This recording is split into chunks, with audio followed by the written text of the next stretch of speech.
सच के साथ। नमस्कार, सिटी वाराणसी लाइव में आप सभी का स्वागत है। मैं हूं अमित मिश्रा। आइए देखते हैं आज के हेडलाइंस। पुलिस उप निरीक्षक और भाजपा पार्षद पुत्र के बीच झड़प। पार्षद पुत्र पर उप निरीक्षक को थप्पड़ मारने का आरोप। पुलिस ने आरोपित को लिया हिरासत में। आप सांसद संजय सिंह पहुंचे वाराणसी। कहा, आम आदमी पार्टी 16 जनवरी से 22 जनवरी तक मिर्जापुर से वाराणसी के सारनाथ तक करेगी पदयात्रा। मां के साथ रजाई में सो रहे 25 दिन के दूध मुहे बच्चे की दम घुटने से मौत। पसरा मातम। और मां मंगला गौरी का अन्नकूट महोत्सव के उपलक्ष्य में निकली भव्य कलश शोभा यात्रा।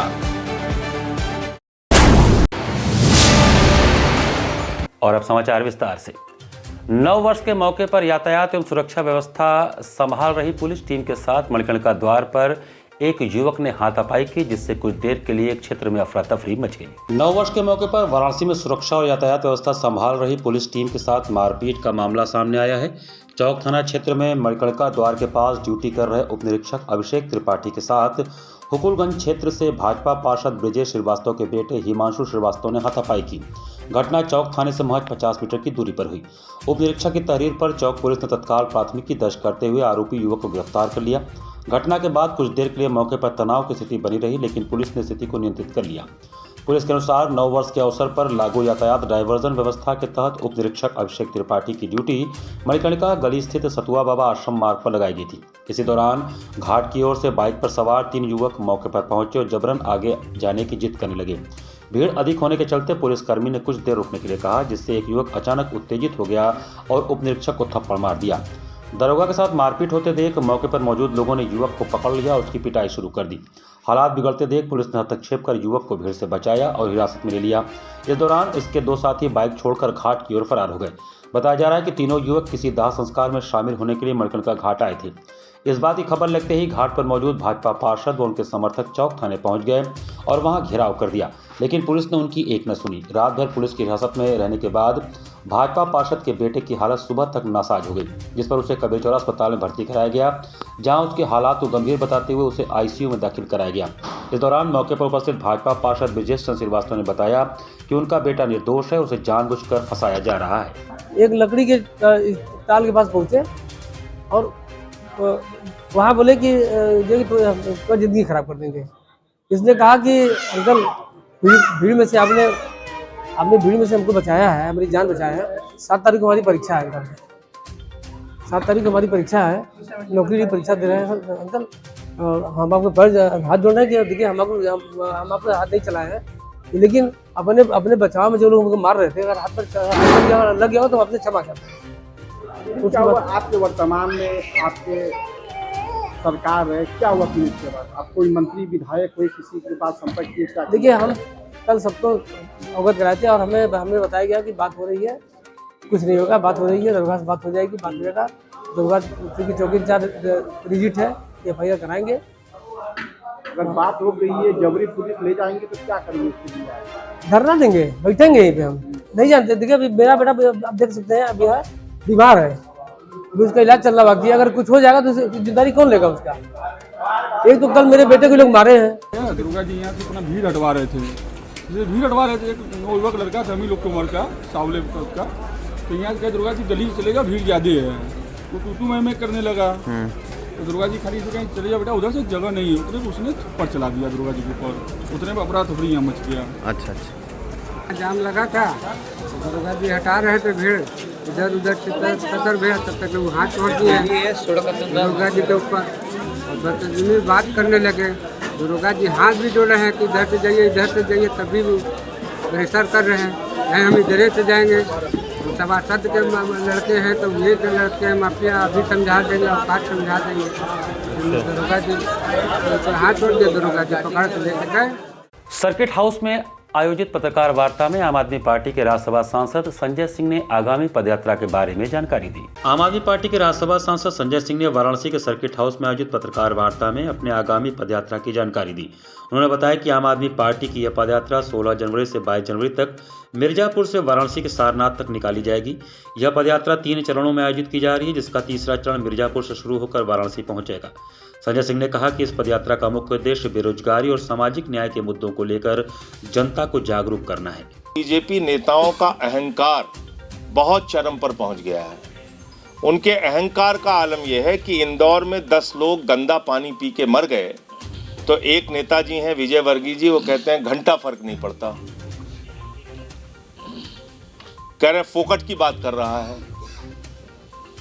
अभी कैलाश विजयवर्गीय जी मंत्री हैं और उसी विभाग के मंत्री हैं जहां पे गंदे पानी नगर विकास विभाग के मंत्री हैं वो, जो कि जिनकी जिम्मेदारी है शहरों में साफ पानी देने की। दूसरी बात, आपने बताया कि एक दरोगा जी को बीजेपी नेता के बेटे ने मार दिया। आज उत्तर प्रदेश में ऐसी आपको एक नहीं अनेक घटनाएं मिल जाएंगी जहां पर बीजेपी नेता अगर हैं तो आप कोई भी गुंडागर्दी करने के लिए, किसी को भी मारने पीटने के लिए स्वतंत्र हैं, और बलात्कार भी करिए तब भी आपके ऊपर कोई कार्रवाई होने वाली नहीं है, क्योंकि प्रशासन शासन आपके साथ खड़ा है। और कोई अगर विपक्ष का व्यक्ति है तो उसको झूठे मुकदमे में भी जेल डाल सकते हैं। तो ये कोई आश्चर्य की बात नहीं है। शुक्रवार को सुबह बेनीपुर गांव में 25 दिन के दूधमुहे बच्चे की रजाई में दम घुटने के कारण मौत हो जाने से परिवार में कोहराम मच गया। मिर्जामुराद थाना क्षेत्र के बेनीपुर गांव में शुक्रवार की सुबह मात्र 25 दिन के दूधमुहे बच्चे की रजाई में दम घुटने से मौत हो गई। जानकारी के अनुसार बेनीपुर के राहुल कुमार की 2 साल पहले सुधा देवी से शादी हुई थी। अभी 25 दिन पहले ही दंपत्ति को पहली संतान की प्राप्ति हुई। बच्चे के जन्म से परिवार में खुशी का माहौल था। अभी बरही बीती ही थी। बच्चे के जन्म की खुशी ऐसी कि अभी भी घर में सोहर गीत गाए जा रहे थे। घर में बच्चे का आगमन क्या हुआ, मानो परिवार की खुशियों का दामन भर गया था। गुरुवार रात मां ने अपने बच्चे को दूध पिलाया और छाती से चिपकाकर सुला लिया। ठंड ज्यादा होने की वजह से मां और बच्चे ने रजाई ओढ़ ली थी। मां को गहरी नींद लग गई और इसी दौरान बच्चा रजाई में दम घुट गया। सुबह मां उठी, देखा कि बच्चा अचेत है। उसने बच्चे को उठाया तो शरीर में कोई हरकत नहीं दिखी। मां रोने लगी और शोर मचाकर परिवार वालों को बुलाया। आनन फानन में परिजन बच्चे को लेकर तुरंत मोहनसराय स्थित एक निजी अस्पताल ले गए। डॉक्टरों ने जांच के बाद बताया कि बच्चे की मौत हो चुकी है। इतना सुनते ही माँ बाप और परिवार के लोगों के होश उड़ गए। वह बदहवास होकर वहीं अस्पताल परिसर में ही बच्चे को सीने से चिपकाकर रोने भी लगने लगी। इसके बाद बच्चे को घर लाया गया। लोगों को पता चला तो दरवाजे पर भीड़ लग गई। बच्चे का जाना परिवार को ही नहीं गांव वालों को भी खल गया। पिता राहुल ने बताया कि शादी के 3रा साल होने जा रहा है। पहली संतान प्राप्त होने से परिवार खुशियां मना रहा था, लेकिन भगवान को शायद कुछ और ही मंजूर था। परिवार की महज 25 दिन की खुशियां मातम में बदल गई। छोटे बच्चे का शव लोग नहीं जलाते, इसलिए उसे ले जाकर विधि विधान के साथ गंगा में प्रवाहित कर दिया गया। इंडियन मेडिकल एसोसिएशन की बनारस शाखा का शपथ ग्रहण समारोह हर्षोल्लास के साथ संपन्न हुआ। इंडियन मेडिकल एसोसिएशन बनारस शाखा का शपथ ग्रहण समारोह बहुत ही उत्साह, उमंग एवं हर्षोल्लास के साथ शाखा परिसर में गुरुवार को संपन्न हुआ। शाखा के नवनिर्वाचित अध्यक्ष डॉक्टर अनुराग टंडन ने शपथ लेने के बाद कहा कि हमारा प्रयास रहेगा कि शाखा के किसी भी सदस्यों को किसी भी तरह की दिक्कत न हो। शाखा के मानस सचिव डॉक्टर अरुण कुमार त्रिपाठी ने कहा कि पूरे साल बहुत ही सुंदर कार्यक्रम सदस्यों के लिए कराए गए, जिसमें स्पोर्ट्स, पिकनिक, CPR का वर्कशॉप इत्यादि शामिल है। कुछ आवश्यक कार्य बाकी रह गया, इसे इस साल अवश्य कर लिया जाएगा। सदस्यों की संख्या को देखते हुए एक 7 मंजिला इमारत प्रस्तावित है, जो जल्द पूरा कर लिया जाएगा। यह संस्था के लिए एक मील का पत्थर साबित होगा। अध्यक्ष निर्वाचित प्रोफेसर डॉक्टर मनोज कुमार श्रीवास्तव ने कहा कि शाखा के एकेडमिक विंग को और मजबूत करने की कोशिश होगी। CPR का वर्कशॉप प्रत्येक महीने परिसर में कराया जाएगा तथा हर एक समुदाय को प्रशिक्षित किया जाएगा। संस्था के पूर्व अध्यक्ष डॉक्टर SP सिंह के कार्यकाल में रक्त बैंक का विस्तार हुआ था तथा ल्यूको डिप्लेटेड ब्लड जरूरतमंदों को मिलने लगा। शाखा का ब्लड बैंक पूर्वांचल में सबसे चलने वाला ब्लड बैंक अब हो गया है और यह सह डॉक्टर SP सिंह के कुशल नेतृत्व के कारण भी संभव हो पाया है। मुख्य अतिथि इंडियन मेडिकल एसोसिएशन के पूर्व राष्ट्रीय अध्यक्ष डॉक्टर शरद अग्रवाल ने निर्वाचित सदस्यों को शपथ दिलाई तथा कहा कि इंडियन मेडिकल एसोसिएशन बनारस शाखा बहुत ही पुरानी शाखा है और ये उत्तर प्रदेश की दूसरी सबसे बड़ी शाखा है। यहाँ का ब्लड बैंक देखने लायक है तथा राष्ट्रीय पत्रिका आपका स्वास्थ्य यहीं से छपती है और यह आम मानस हेतु बहुत ही उपयोगी भी है। Indian medical association Uttar Pradesh के अध्यक्ष डॉक्टर राजीव गोयल भी इस अवसर पर उपस्थित थे। मां मंगला गर्भस्थीश्वर सेवा समिति द्वारा मां मंगला गौरी के अन्नकूट महोत्सव के उपलक्ष्य में टाउन हॉल मैदान से भव्य मंगल कलश शोभा यात्रा निकाली गई। प्रतिवर्ष की भांति इस वर्ष भी मां मंगला गौरी के अन्नकूट महोत्सव के उपलक्ष्य में मां मंगला गर्भस्थीश्वर सेवा समिति द्वारा टाउन हॉल के मैदान से भव्य मंगल कलश शोभा यात्रा बाजे गाजे के साथ निकाला गया। इस अवसर पर बड़ी संख्या में महिलाओं ने लाल वस्त्र धारण कर सर पर कलश लेकर भजन गाते माता की जय जयकार लगाते चल रहे थे। माता की भव्य आरती उतारी गई, जिसके बाद यह यात्रा नगर के विभिन्न मार्गों में घुमाया गया। सुख समृद्धि की कामना की गई। यात्रा मंदिर परिसर में जाकर समाप्त हुआ। इस अवसर पर नारायण गुरु, दीपक कुमार पांडे, अजय काशी, करवट सहित बड़ी संख्या में क्षेत्रीय लोग उपस्थित रहे। सभी लोग कन्या का पूजन कर रहे हैं और कन्या पूजन के बाद आगे शोभा यात्रा अब निकलने वाली है। यहाँ से निकलने के बाद फिर मंगला गौरी जाएंगे और मंगला गौरी में फिर भंडारा है, उसका प्रसाद सब मिलेगा। जय गंगे जय माता। यहाँ पर वक्त चला छोटे से ब्रेक का। बने रहिए सिटी वाराणसी लाइव के साथ। वाराणसी लाइव, सच के साथ।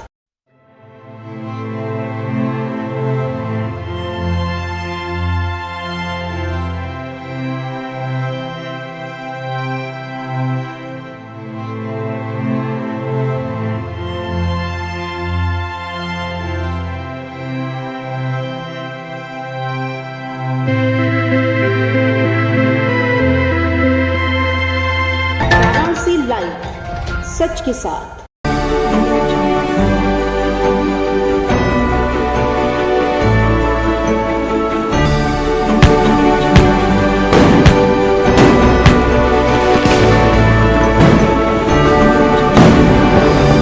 नए वर्ष का आगमन सिर्फ तारीखों का बदलना नहीं, बल्कि सोच और दृष्टिकोण बदलने का अवसर भी है। मैं प्रकाश ध्यानानंद, स्वामी हरसेवानंद पब्लिक स्कूल और स्वामी हरशंकरानंद जी हॉस्पिटल परिवार की ओर से आप सभी को नववर्ष की हार्दिक शुभकामनाएं देता हूं। यह वर्ष हमें अपनी सीमाओं से परे सोचने और कुछ बड़ा कर गुजरने की प्रेरणा देता है। शिक्षा और सेवा के माध्यम से समाज में सकारात्मक बदलाव लाने के लिए हम प्रतिबद्ध हैं। आइए नए संकल्पों और नई ऊर्जा के साथ आगे बढ़ें और इस वर्ष को यादगार बनाएं।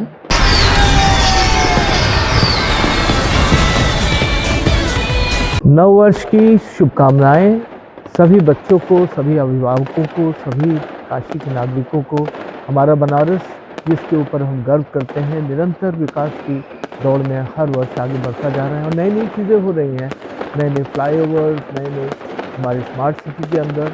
और मैं चाहता हूं कि हम लोग अपने इस नगर को स्वच्छ रखें, सुंदर रखें और मिलजुल के इस पर गौरवान्वित हों और मिलजुल के हम अपने नए भारत का निर्माण बनारस से करें। नव वर्ष की सबको बहुत बहुत शुभकामनाएं।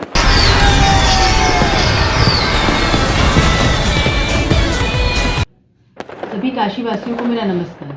मैं doctor Shweta Chaurasia, director PMC hospital, आप सभी को नव वर्ष की हार्दिक शुभकामनाएं देती हूँ तथा ये आशा करती हूँ कि आने वाला साल आप सभी के लिए खुशियाँ और समृद्धि से भरा हो। इस बार ठंड अपने सारे रिकॉर्ड्स तोड़ रही है, इसलिए मेरी आप सभी से अपील है कि अपने स्वास्थ्य का ध्यान रखें और ठंड से बचें। खास करके बुज़ुर्ग, महिलाएं, बच्चे, इन सभी को ठंड से बचाने की ज़रूरत है और इन देर रात, बहुत सुबह जल्दी अपने घर से बाहर ना निकलें, ठंड से बचें, गर्म पानी का सेवन करें। और इस समय क्योंकि बीपी और स्ट्रोक के चांसेस भी काफ़ी बढ़ जाते हैं, तो मेरी आप सभी से अनुरोध है कि अपने घर में जितने भी बुजुर्ग एल्डरली पीपल हैं, उन सभी का बीपी चेकअप तथा अन्य स्वास्थ्य परीक्षण ज़रूर कराएं। अपने स्वास्थ्य का ध्यान रखें and once again wish you all a very happy new year.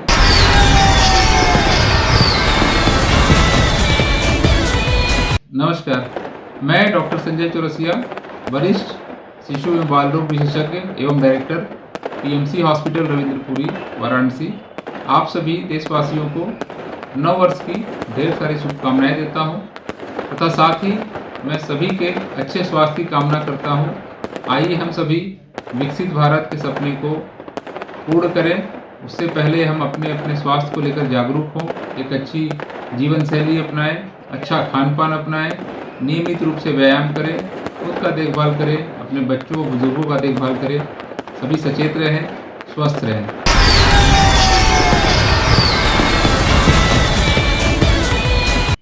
मैं राकेश चंद्र गुप्ता, निदेशक डॉक्टर प्रसाद मेमोरियल स्कूल, लंका, अपने समस्त काशीवासियों का नए वर्ष के आगमन में अभिनंदन करता हूं।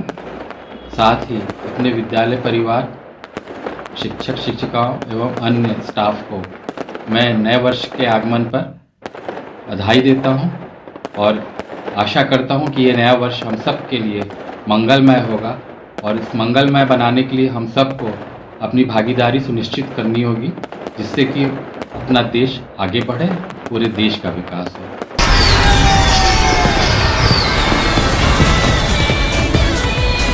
ब्रेक के बाद आपका स्वागत है। भीषण ठंड के बीच मवेशियों की सुरक्षा और देखभाल सुनिश्चित करने के लिए प्रशासन सक्रिय हो गया है। वाराणसी में भीषण ठंड के बीच जिले में मवेशियों की सुरक्षा और देखभाल सुनिश्चित करने के लिए प्रशासन सक्रिय हो गया है, जहां वाराणसी के जिलाधिकारी सत्येंद्र कुमार के निर्देश पर खंड विकास अधिकारी सेवापुरी राजेश कुमार सिंह ने बीती देर रात ठठरा, बड़ौरा, पूरे बरियारपुर गांव स्थित गौ आश्रय केंद्रों का औचक निरीक्षण किया, जहां इस दौरान उन्होंने केंद्रों में मौजूद मवेशियों की स्थिति, ठंड से बचाव की तैयारी और खान पान की व्यवस्था का विस्तार से जायजा लिया। निरीक्षण के दौरान खंड विकास अधिकारी ने सबसे पहले अलाव की व्यवस्था की जांच की। उन्होंने देखा कि अलाव जल रहा है या नहीं, मवेशियों को ठंड से बचाने के लिए बोरे या तिरपाल से ढका गया है या नहीं। इसके साथ ही उन्होंने खाने पीने की व्यवस्था, तिरपाल से स्थल को घेरने की स्थिति और साफ सफाई की भी बारीकी से पड़ताल की। निरीक्षण के दौरान खंड विकास अधिकारी ने कर्मचारियों को निर्देश दिए कि ठंड के इस मौसम में किसी भी मवेशी को परेशानी नहीं होनी चाहिए। सभी गौ आश्रय स्थलों पर नियमित रूप से अलाव जलाए जाएं, पर्याप्त भूसा, पानी, चारा आदि की उपलब्धता बनी रहे। साथ ही मवेशियों के स्वास्थ्य पर भी विशेष निगरानी रखी जाए। उन्होंने यह भी कहा कि गौ आश्रय स्थलों की साफ सफाई में किसी भी तरह की लापरवाही बर्दाश्त नहीं की जाएगी। नियमित रूप से सफाई और देखरेख की व्यवस्था सुनिश्चित की जाए। खंड विकास अधिकारी ने मौके पर उपस्थित कर्मचारियों को निर्देशित किया कि प्रत्येक आश्रय स्थल का दैनिक निरीक्षण कर रिपोर्ट तैयार की जाए और किसी भी समस्या की जानकारी तुरंत ब्लॉक स्तर पर दी जाए।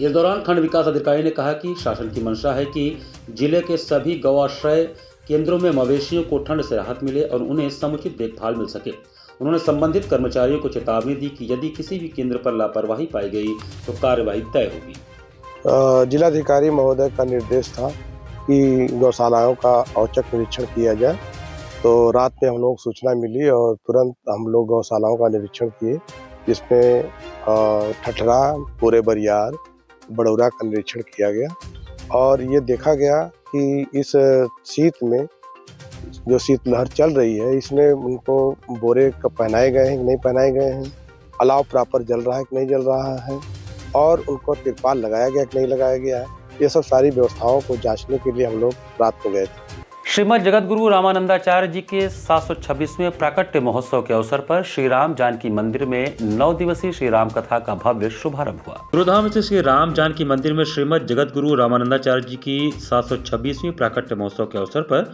श्री रामानंद विश्व हितकारिणी परिषद एवं श्री वैष्णव विरक्त संत समाज काशी के संयुक्त तत्वावधान में 9 दिवसीय श्री राम कथा का भव्य आयोजन किया गया।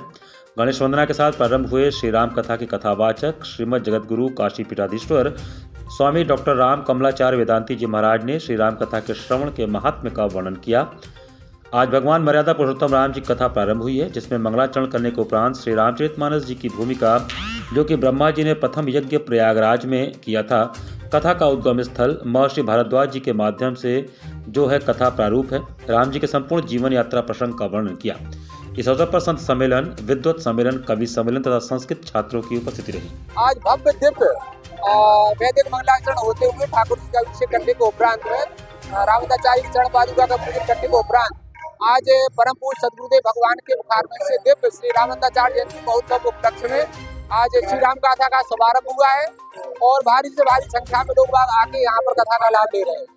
घाट संध्या कार्यक्रम में उत्तर एवं दक्षिण के कलाकारों ने कथक एवं भरतनाट्यम की मनोहारी प्रस्तुति दी।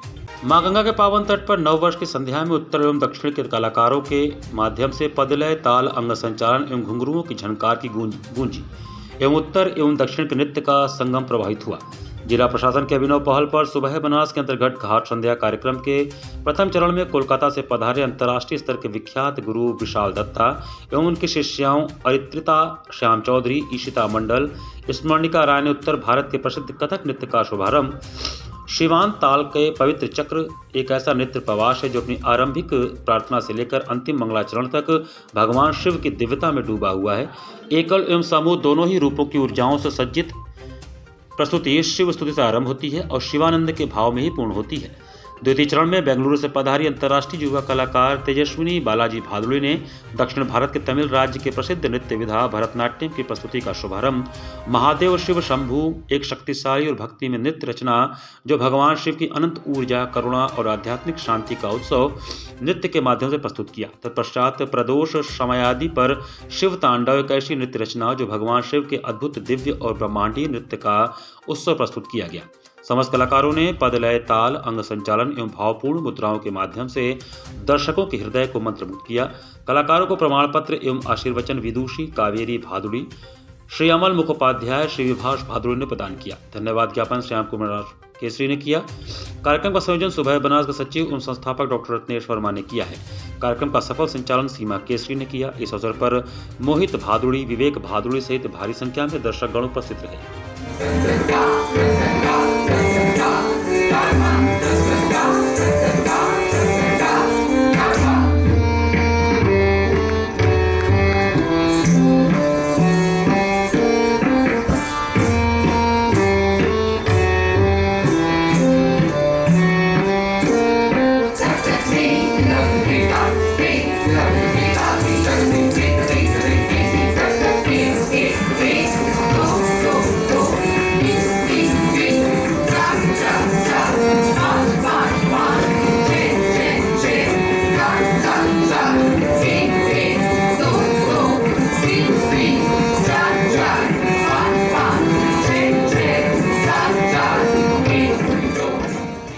बालिका जूनियर खेल विभाग एवं उत्तर प्रदेश कुश्ती संघ द्वारा आयोजित होने वाले कुश्ती प्रतियोगिता के लिए शुक्रवार को सिगरा स्टेडियम में वाराणसी मंडल के खिलाड़ियों का वजन एवं चयन ट्रायल हुआ। बालिका जूनियर खेल विभाग उत्तर प्रदेश कुश्ती संघ के समन्वय से 9 से 11 जनवरी 2026 तक आजमगढ़ क्षेत्रीय खेल कार्यालय में आयोजित किया जा रहा है। जूनियर बालक बलिया जिला खेल कार्यालय में 16 से 18 जनवरी 2025 को आयोजित किया जा रहा है, जिसमें वाराणसी मंडल की टीम भाग लेगी, जिसके लिए आज मंडल स्तर पर doctor Sampurnanand sports stadium Sigra Varanasi में सुबह 10 बजे से 11 बजे तक वजन एवं 12 बजे से चयन ट्रायल किया गया। बालिकाओं का रिजल्ट इस प्रकार रहा। 50 किलो में नेहा पाल, 53 किलो में रेशमा यादव, 55 किलो में आंचल यादव, 57 किलो में अंदरी पटेल, 59 किलो में खुशबू कुमारी, 62 किलो में खुशी चौहान, 65 किलो में आराध्या यादव, 68 किलो में रोली यादव, 73 किलो में निवास लक्ष्मी यादव, 76 किलो में लक्ष्मी गुप्ता प्रथम स्थान प्राप्त कर राज्य स्तर के लिए क्वालिफाई की। बालकों का फ्री स्टाइल रिजल्ट इस प्रकार रहा। 57 किलो में बलराम यादव, 61 किलो में आशुतोष पाल, 65 किलो में अखिलेश यादव, 70 किलो में आकाश यादव, 74 किलो में मुलायम यादव, 79 किलो में प्रिंस यादव, 86 किलो में मैत्रेय यादव, 92 किलो में हिमांशु यादव, 97 किलो में अंश यादव और 125 किलो में अंकित यादव प्रथम स्थान प्राप्त करके राज्य स्तर के क्वालिफाई किए। ग्रीको रोमन रिजल्ट इस प्रकार रहा। 55 किलो में अवधेश यादव, 60 किलो में यशपाल, 63 किलो में गौरव यादव, 67 में रितेश पटेल, 72 किलो में अंशुमन यादव, 77 किलो में विष्णु गुप्ता, 82 किलो में अनुकल्प, 87 किलो में तथागत यादव, 97 किलो में अंकुर यादव, 130 किलो में आशुतोष यादव स्थान प्राप्त कर राज्य स्तर के लिए क्वालिफाई किए। सभी चयनित खिलाड़ियों को भारतीय कुश्ती संघ के राष्ट्रीय अध्यक्ष संजय कुमार सिंह बबलू, कार्यवाहक जिला अध्यक्ष वाराणसी कुश्ती संघ राजीव सिंह रानू, संयुक्त सचिव वाराणसी कुश्ती संघ गोरख यादव, संयुक्त सचिव वाराणसी कुश्ती संघ राजकुमार मिश्रा व सभी कुश्ती प्रेमी बधाई एवं शुभकामनाएं दिए।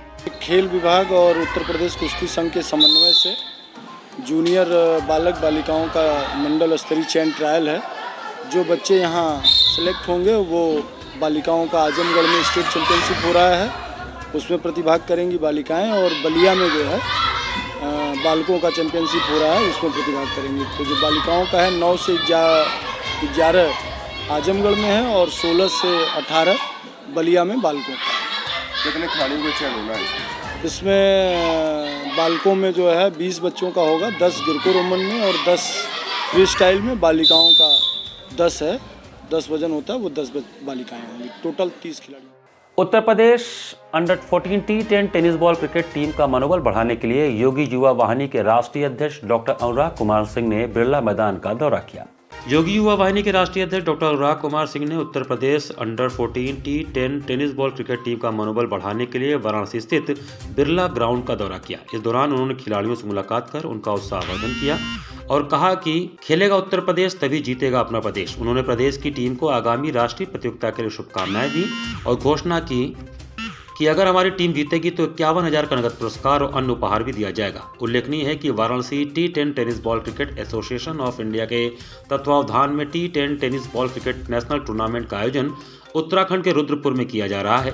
इस प्रतियोगिता में देश के 24 राज्यों की टीमें भाग लेंगी। उत्तर प्रदेश की टीम आज उत्तराखंड के लिए रवाना होगी, जबकि मैचों का आयोजन 4 जनवरी से किया जाएगा। इस राष्ट्रीय प्रतियोगिता में उत्तर प्रदेश के साथ पूर्वांचल, गोवा, असम, बिहार, उड़ीसा, झारखंड, छत्तीसगढ़, कर्नाटक, तेलंगाना, मध्य प्रदेश, दिल्ली, मुंबई, उत्तराखंड, पंजाब, चंडीगढ़, हरियाणा सहित अन्य राज्यों की टीमें प्रतिभाग करेंगी। इस अवसर पर Uttar Pradesh T10 tennis ball cricket association के अध्यक्ष Ajay Singh Bobby, all India secretary Abhishek Singh, Uttar Pradesh cricket team के कोच धनेश्वर साहनी तथा योगी युवा वाहिनी के राष्ट्रीय उपाध्यक्ष डॉक्टर अनुराग सिंह विशेष रूप से उपस्थित रहे। डॉक्टर अनुराग सिंह ने खिलाड़ियों को संबोधित करते हुए कहा कि हार जीत से अधिक महत्वपूर्ण भागीदारी और अनुशासन है। उन्होंने कहा कि माननीय प्रधानमंत्री नरेंद्र मोदी जी के नेतृत्व में देश में खेलों को बढ़ावा दिया जा रहा है, जिससे खिलाड़ियों को अपनी प्रतिभा साबित करने के बेहतर अवसर मिल रहे हैं। उन्होंने कहा कि यह प्रतियोगिता उत्तर प्रदेश के खिलाड़ियों के लिए एक सुनहरा मंच है। उन्होंने यह भी घोषणा की कि यदि उत्तर प्रदेश अंडर 14 टीम इस राष्ट्रीय प्रतियोगिता की ट्रॉफी जीतती है तो योगी युवा वाहिनी की ओर से खिलाड़ियों को प्रोत्साहन राशि प्रदान की जाएगी। बच्चा यहाँ इस टीम में तो हमारे समझ से बिहार से भी बच्चे हैं, छत्तीसगढ़ से भी बच्चे हैं और यूपी के अलग अलग जिलों से बच्चे हैं काफ़ी, और सब 9वीं 10वीं के छात्र हैं। बहुत मेहनती बच्चे हैं, अच्छे मेहनती बच्चे, और ये लगन से लगे रहते हैं हर काम को देखते हुए अपना। टीम अगर जीत जाएगी तो आपकी तरफ से आपने आश्वासन दिया कि प्रोत्साहन राशि भी दी जाएगी? एकदम। टीम हम अगर हमारी टीम जीत के आती तो सबसे पहले सारे बच्चों के साथ हम बैठ के लंच करेंगे। हमारी तरफ से एक अच्छा सरप्राइज सारे बच्चों के लिए रहेगा। इसी के साथ सिटी वाराणसी लाइव का ये संस्करण हमें समाप्त करते हैं। मुझे दीजिए आज्ञा। नमस्कार।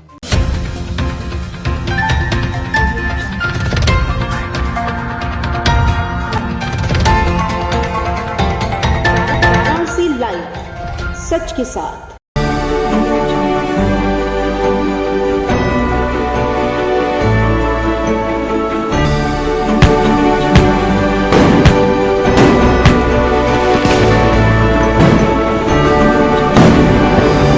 डॉक्टर दिवाकर है, प्रधानाचार्य नवता कुंवर पब्लिक स्कूल सुषमाई वाराणसी। इस भारतीय नव कैलेंडर वर्ष में मैं सभी देशवासियों, प्रदेशवासियों, क्षेत्रवासियों, नगरवासियों, शिक्षक शिक्षिकाओं और बच्चों को ढेर शुभकामनाएं देता हूं और उनके उज्जवल भविष्य की कामना करता हूं।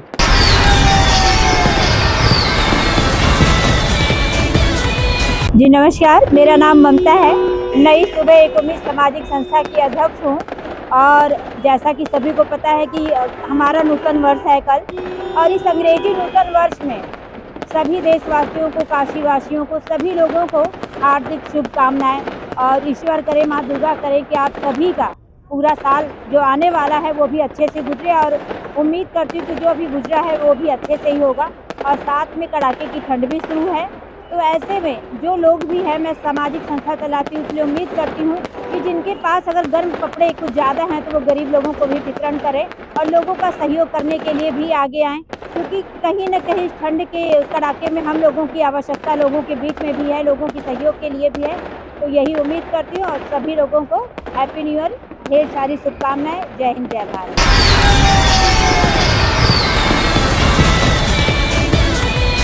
हर हर महादेव। मैं मनोज यादव, पहलवान लस्सी से आप सभी काशी भाइयों को नव वर्ष की हार्दिक शुभकामना देता हूं। आपके जीवन में मंगल हो, बाबा विश्वनाथ आपकी सभी मनोकामना पूर्ण करें।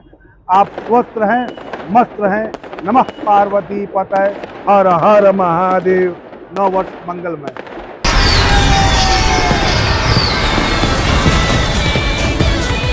नमस्कार सभी काशीवासियों, पूर्वांचल वासियों तथा देशवासियों को नव वर्ष 2026 की हार्दिक शुभकामनाएं।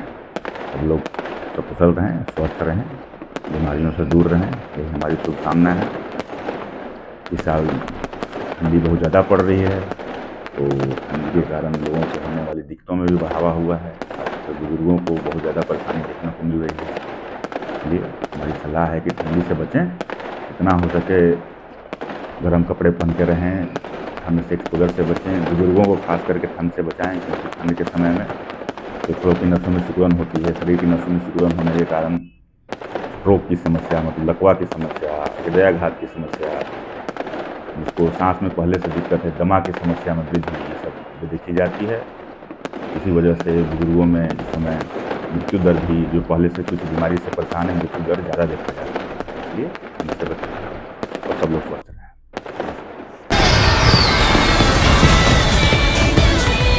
मैं संजय गुप्ता सिटी केबल परिवार की तरफ से समस्त काशी के निवासियों का ये जो नया साल अंग्रेजी का शुरू हो रहा है 2026, उस पे स्वागत करता हूँ उनका और शुभकामनाएं देता हूँ कि ये नव वर्ष उनके जीवन में मंगलकारी हो और वो अपने परिवार के साथ और समस्त इष्ट मित्रों के साथ दिनों दिन तरक्की करें।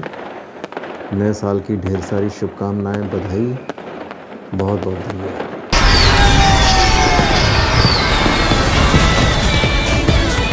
मैं सुरेश पटेल उर्फ गुड्डू, पार्षद सिसवाई वार्ड 39 नंबर। नव वर्ष 2026 के पावन पर्व पर मैं अभी अपने सभी देशवासियों, प्रदेशवासियों, काशीवासियों के साथ अभी अपने वार्ड सिसवाई के सभी निवासियों को ढेर सारी शुभकामनाएं और बधाई देता हूं। और सबसे अपील करूंगा कि सब लोग मिलजुल कर एक होकर देश की सेवा के लिए देश भावना में आगे आवें और मिलजुल कर नया साल मनावें। और बाबा विश्वनाथ, माता अन्नपूर्णा, बजरंगबली से प्रार्थना करूंगा कि सभी देशवासियों के जीवन में खुशहाली लाएं और सभी लोग अपने जीवन में सुख शांति के साथ आगे बढ़ें। मैं यही शुभकामना अपने सभी देशवासियों को दूंगा। धन्यवाद।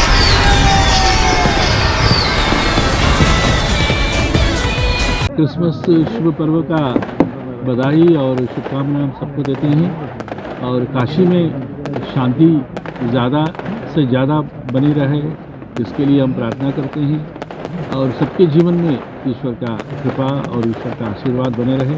सब लोग शांति से रहें, प्रेम से रहें और भाईचारा निभाएं। हैप्पी क्रिसमस और हैप्पी न्यू ईयर।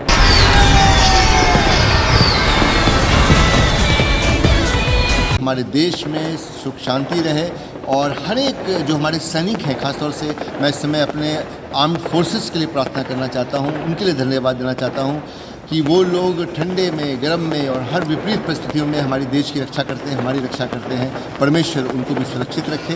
जो बॉर्डर्स पे जो भी टेंशन हैं यदि कोई, वो सब जो है परमेश्वर के नाम से दूर हों और हमारे देश में नए साल में परमेश्वर की नई आशा, नया प्रकाश, नई सुख शांति और नया आनंद होने पाए।